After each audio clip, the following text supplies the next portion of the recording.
I don't know if you know the title from my sermon this morning. It comes from an old Jack Benny radio skit.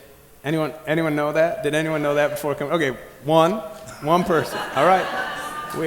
There were like 15 in the last service. So. It's also an Adam and Ant song. That might know Adam and Ant. Does anyone know the Adam and Ant song that's by that title? No. All right. Oh, we got one. All right. Beautiful. Two, couple. All right. So in this Jack Benny routine on the radio, right? You can't see, so it's just on the radio. But he's being mugged. Speaking of being afraid, and so the people listen on the radio. They hear, "Don't make a move. This is a stick up." What? You heard me, Mister. Put down that gun. Shut up. Now come on. Your money or your life. There's this long pause on the radio. Look, bud, I said your money or your life. I'm thinking.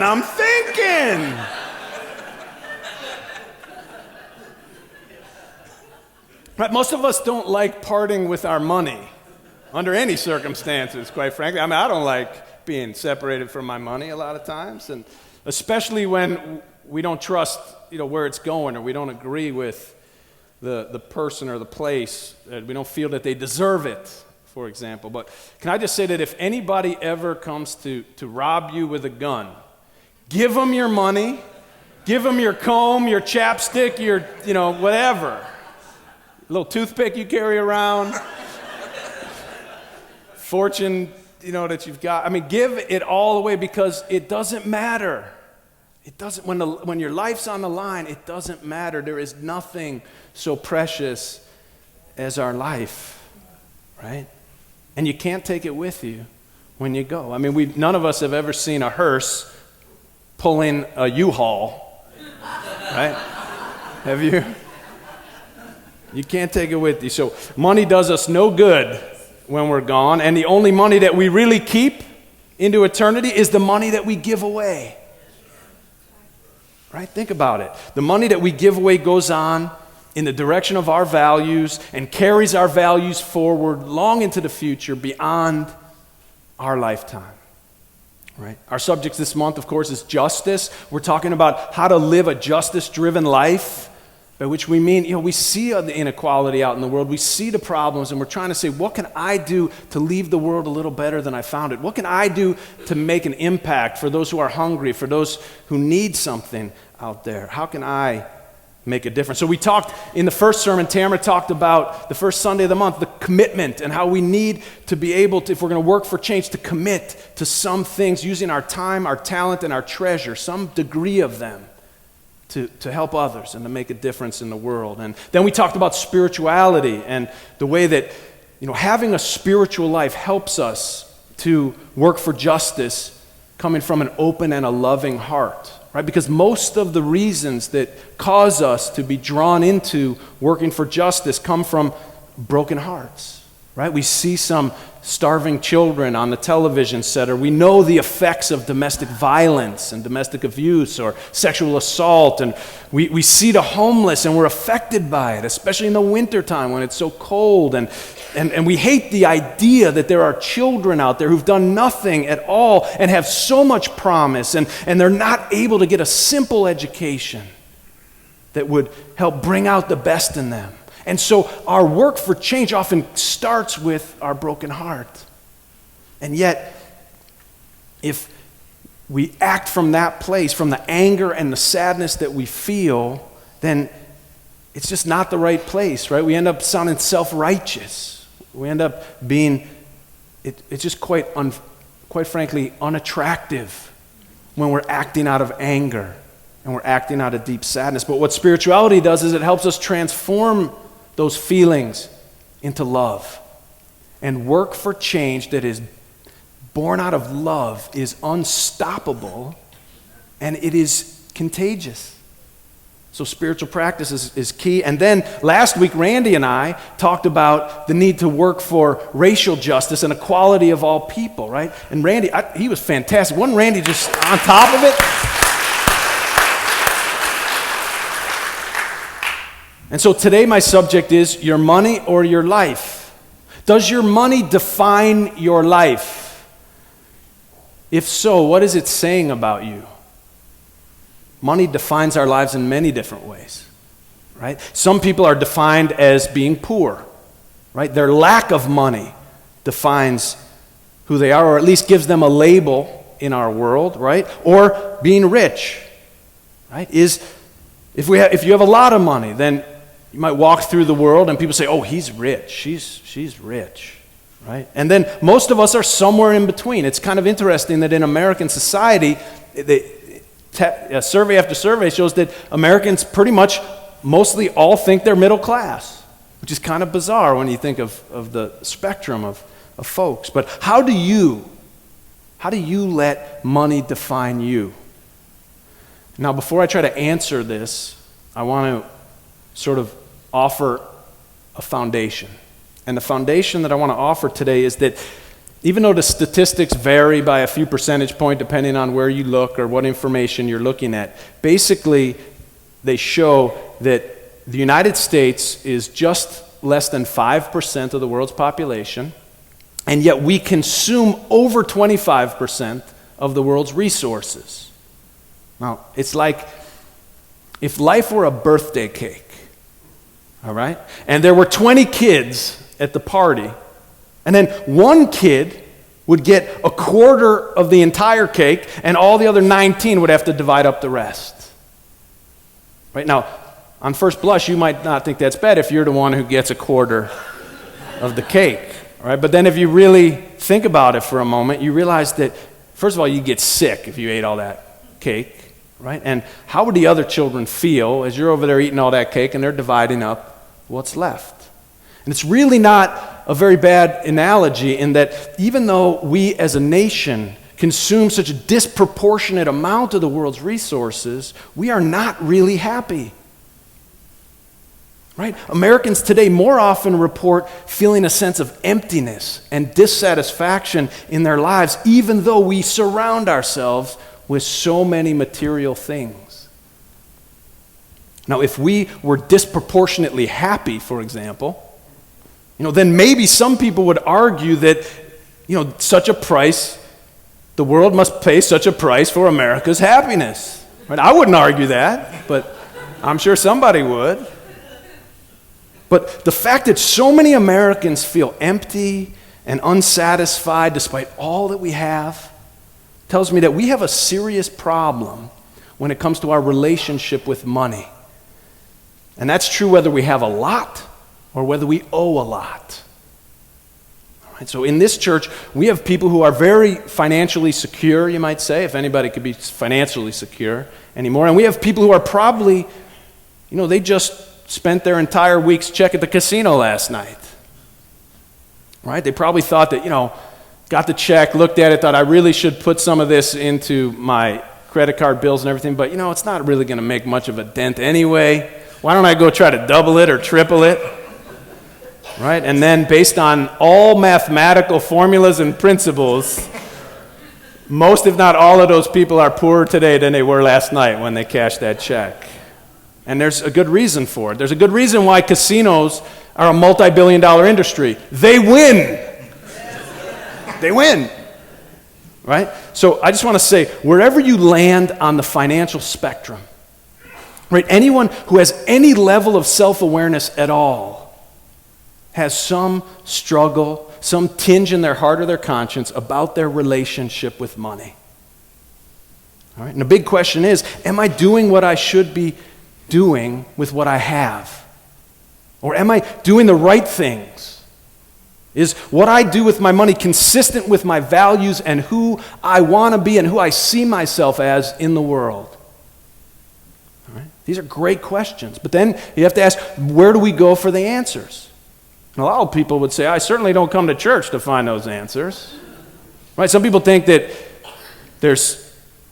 money is material and church is supposed to be spiritual and neither the twain shall meet. And they don't like the fact that we might talk about money at church. And I suspect that the real reason is that we're scared that the church or the preacher is going to convince us to part with more of our money than we really want to. Right? We're going to say, your money or your life. Right? Except we use guilt instead of guns in order to get it from you. Seriously, some people would look for a book at Barnes & Noble's.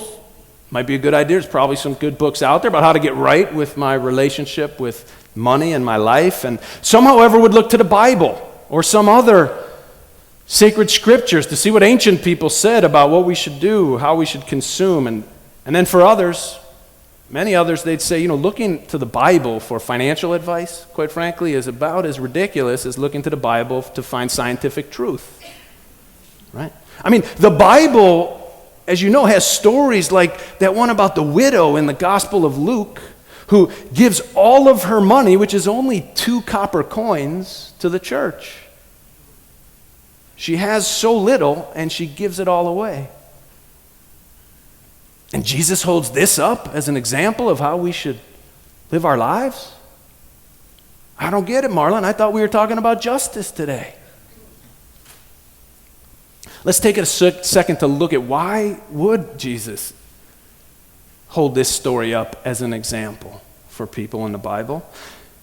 Now, if he's trying to say that, is he trying to say that the poor really need to give a little bit more to the church? I don't think so. Right? Or is he trying to say that you should give away all that you possess, and if you do, then you'll be happy, then you'll be holy? No. Right? Jesus was a master at taking people from the edges of society and telling their story to shine a light on the people in the center of society.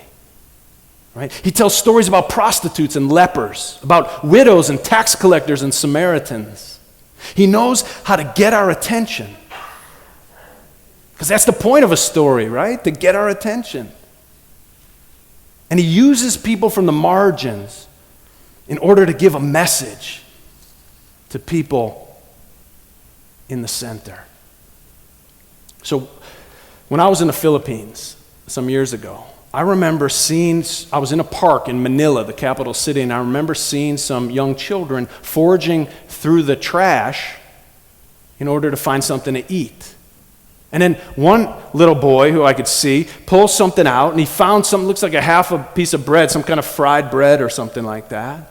And now his friends, his brother and his sister, whoever they were that were with him, they were in another section of the park altogether. And so, he could have gobbled up this gift of the garbage gods all for himself.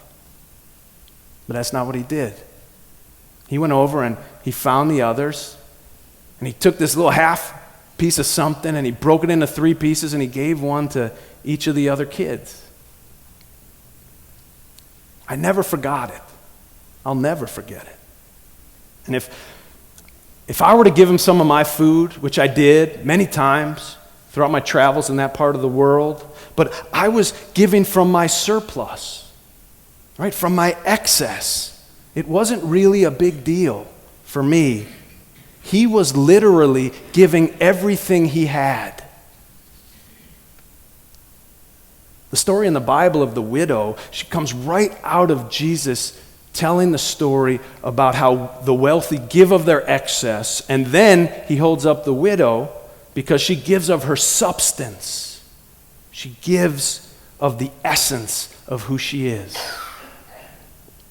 The widow, instead of being defined by her poverty, decides to be defined by her generosity and is remembered for it to this day, inspiring others through the generations.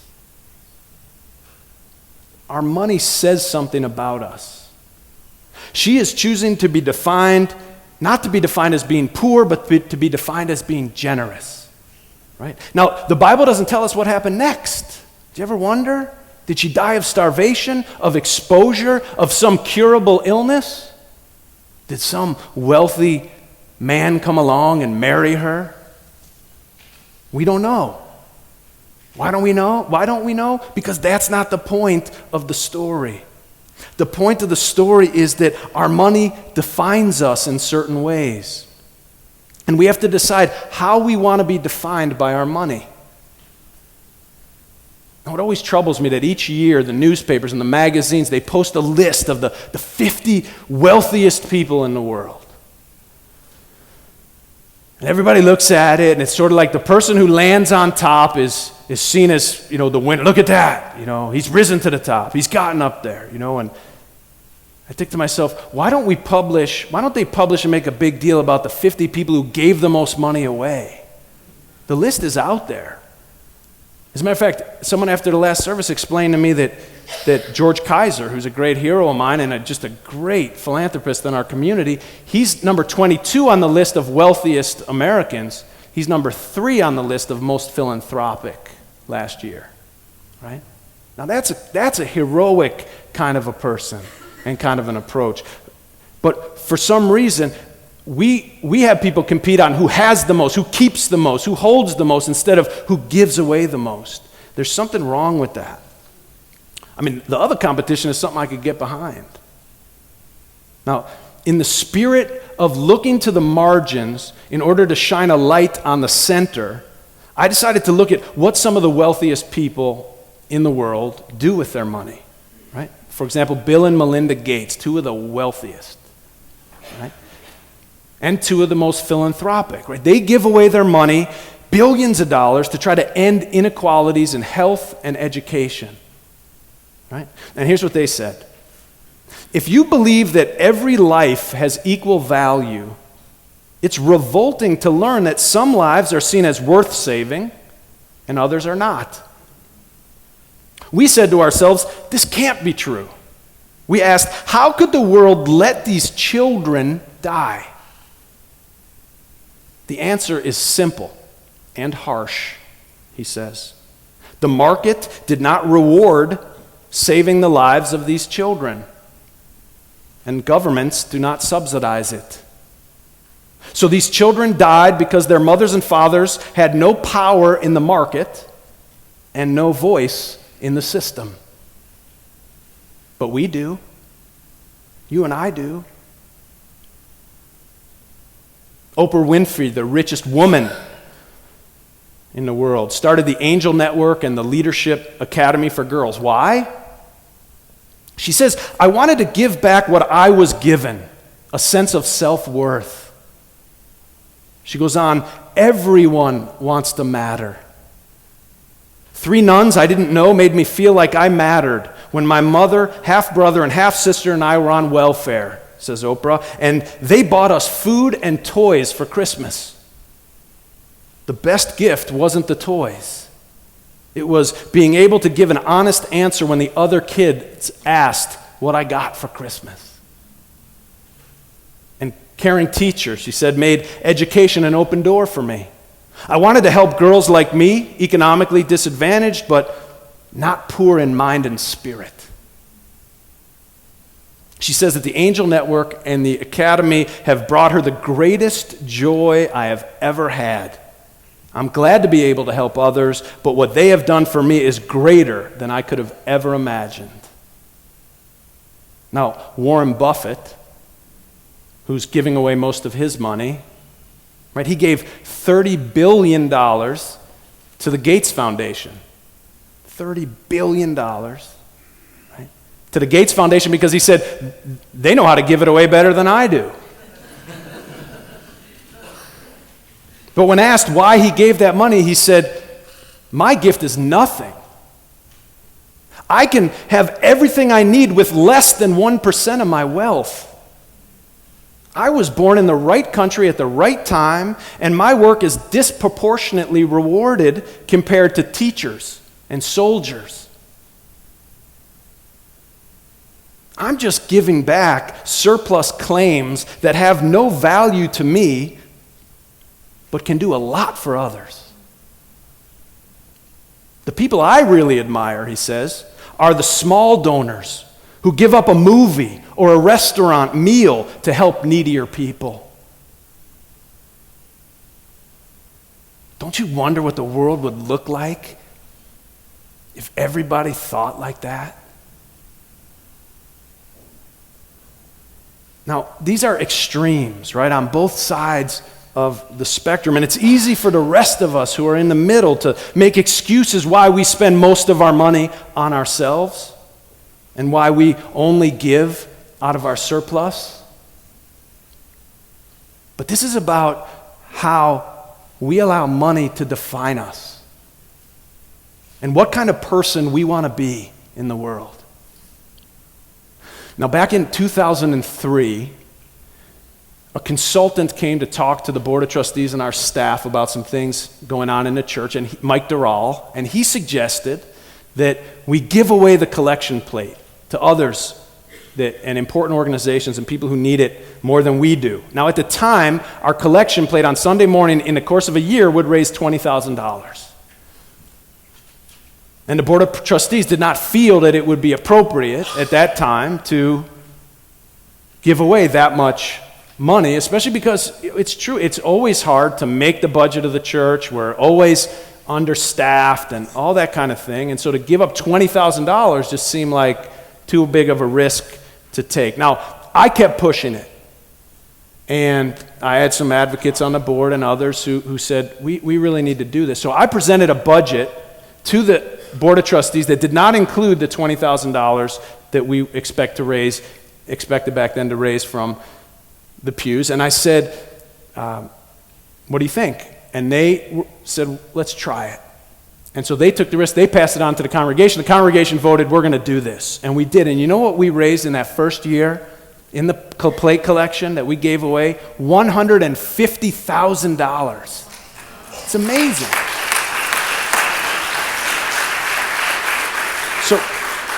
So then people want to know, but what happened to the operating budget? I mean, did you have to cut staff and program? No, we actually raised more than 10% more in operating that same year because generosity begets more generosity. It's just the way it works.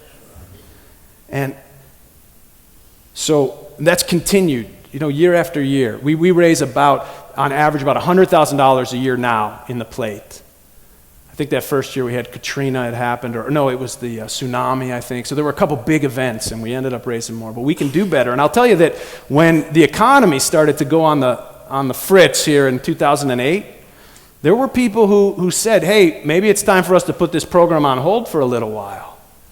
But the church would have nothing of it. What we said was, no, we need to now do more in the plate because there are more people suffering out in the community. We have to do more for out there. And so we did. We continued to do that, and we continued to make our budget to continue what we're doing. There were some lean years there, but we continued to make it, and it was important. And I want to just tell you that a few years ago, about 6 years ago, our youth group, they raised $5,000 through car washes, brunches for the church, and all kinds of activities. And they started a Microcredit Bank in Guatemala.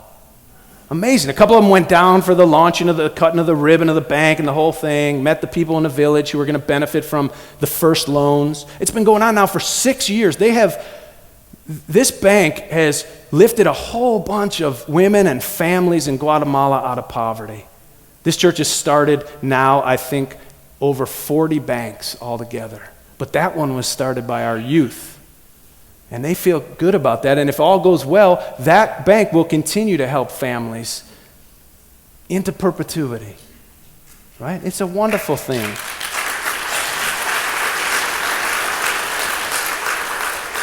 Now, last month, I took some time to Tamara was preaching, and I decided I'd go and walk around the Sunday school and see what the kids are doing down there. I haven't been down there in a while. And when I got to the 5th grade class, you know what they were doing? They were on the internet.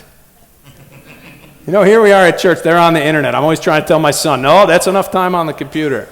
But here they are at church, and they're on the internet. And I said, but quickly I could tell what they were doing. It was our 5th grade class, and they were on a website called Kiva, K-I-V-A. And this website, the way that it's set up is you can donate loan as little as $25, right? To people who have been pre-screened to know that they have a need and to know that they have a plan to use that money to be able to generate money to pay you back, right? And so our kids were taking the money that had been raised in the children's chapel that they have each week in their offering, and the 5th grade class was given the job of finding who to give it to as a loan, And then next year's fifth grade class will take the money, because you can take your money out after it's paid back, or you can reinvest it. And they'll reinvest it plus some additional money from the collection. But what was more significant, I mean, so I'm trying to think of what I think there was a man in Indonesia who was a fisherman who had a boat, and his boat was broken. And so they gave some money to him so that he could repair his boat, go out and fish some more, make the money to feed his family, and pay them back. There was a woman in Africa, I believe it was, who was like a tailor. She needed some supplies, some thread, and some other things to do her business, to feed her family, and then to pay them back. But what was more significant in a way for us right here is that our fifth graders were learning that there are people out there who have bigger concerns than who's got the highest score on Nintendo Xbox games, right? Right? Or who got chosen to be on the cheerleading squad, right? And they were also learning that they can and are making a difference, a real difference in real lives of adults and children and others in the world who need it. And they're learning that they're not powerless to make a difference. No, they are agents of compassion and grace and possibility in this world, as are we all. Now, one reason that so many people today feel so empty is, despite the incredible abundance that we have, is that because that's just what it feels like to eat a quarter of the birthday cake of this celebration, this party that we're in here on this planet, while 19 other children split up the rest. It gets more complicated, too, as you go down the line, because it's actually just a few that are splitting up most of it, and then a whole bunch splitting up less, but I'm keeping it simple today. What makes us really fulfilled and fills us with deep joy at the heart of our soul is not what we do for ourselves, but what we do for others. And that's not just about money. It's about our time. It's about our talent. It's about our treasure. It's about all the things that we put down on the form of the fivefold path. But today we're talking about our treasure. And with regard to our treasure, how does money define you? And when it comes down to it, do you choose your money or your life? I say, choose life. Amen. Thank you.